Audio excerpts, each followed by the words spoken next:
തിരുവനന്തപുരം കാട്ടാക്കട പൂവച്ചൽ പഞ്ചായത്തിൽ തെരുവുനായ ആക്രമണം. ചായ്ക്കുള്ളതും വീരണക്കാവിലും 8 പേരെയാണ് തെരുവുനായ ആക്രമിച്ചത്. ഇന്ന് രാത്രി 7 മണിയോടെയായിരുന്നു തെരുവുനായയുടെ ആക്രമണം ഉണ്ടായത്. കടിയേറ്റവർ മെഡിക്കൽ കോളേജിൽ ചികിത്സയിൽ പ്രവേശിച്ചു. വിവരങ്ങളുമായി MS വീണ ചേരുന്നു. വീണ, എപ്പോഴായിരുന്നു ഈ സംഭവം? എന്തൊക്കെയാണ് വിവരങ്ങൾ?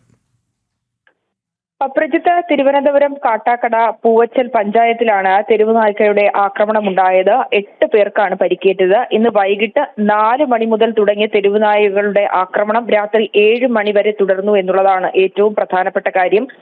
പൂവച്ചൽ പഞ്ചായത്തിലെ ചായ്ക്കുളം വീരണക്കാവിലെയും 8 പേരെയാണ് തുടർച്ചയായി തെരുവുനായ ആക്രമിച്ചത്. ഇതിൽ 70 വയസ്സ് വരെ പ്രായമായവരെയാണ് നായകൾ തുടരെ ആക്രമിച്ചതെന്നുള്ള വിവരമാണ് ലഭിക്കുന്നത്. മുഖത്തും കൈകളിലും കഴുത്തിലുമൊക്കെയാണ് കടിയേറ്റത്. ഈ കടിയേറ്റവർ തിരുവനന്തപുരം മെഡിക്കൽ കോളേജ് ആശുപത്രിയിൽ ചികിത്സയിലാണ്. പ്രജിത്ത്.